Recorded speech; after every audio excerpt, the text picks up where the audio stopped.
Tony Hawk Pro Skater, the game that finally accurately allowed us to skate the streets while jamming to punk rock, all while comfortably sitting on our couches. While certainly not the most retro skating title, it is the one most people think about when you mention skating games.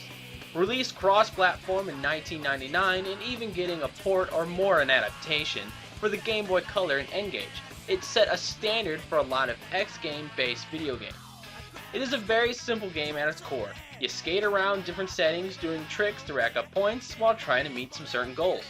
This is all done in career mode in order to progress through the game to competitions and gain pro status. The goals just repeat for the most part while gaining in difficulty with a few level specific ones each time. You will always need to collect letters to spell skate, rack up 2 different point levels, and collect the secret tape.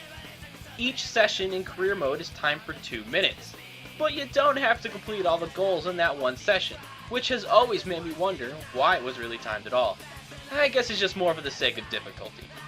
But you also have 2 other modes, which are single session and free skate. Single session just lets you play once in the 2-minute time limit in order to try and score big points, and free skate just lets you skate around as long as you want while not keeping track of your total score. They are both good for practicing ways to get the goals in career mode. You even have a 2-player mode, which surprisingly is actually kind of enjoyable. You had 3 choices of graffiti, trick attack, and horse. My favorites are graffiti, which had you scoring tricks on certain objects, which would then be tagged for you.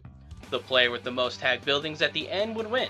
And horse, which just like horse in basketball, had you trying to mimic the trick of the other player and then try to outdo them. Trick attack just had you competing for a high score with the ability to knock the other player to the ground. All the tricks are pretty authentic, with some boundary pushing ones thrown in for special tricks. You have your kick flips and heel flips, rail plants, and various grinds as well as air grabs. When you manage to land big combos, your special meter will fill and turn yellow, which gives you a boost in speed, and this allows you to do special tricks such as the dark slide or other grabs and flips. In this first game, you have several pros to choose from outside of the obvious Tony Hawk. Each character has a small bio and their stats represent their real-life counterparts all the way down to if they skate normal or goofy. As you skate through career mode, you can update their stats so it's easier to get more air speed and unlock new boards. No matter how you slice it, Tony Hawk Pro Skater is a rather enjoyable title, especially for something that to me shouldn't really transfer that well to video game. You really feel the speed in the game, and it actually feels rewarding when you get really big air and pull off that line of tricks.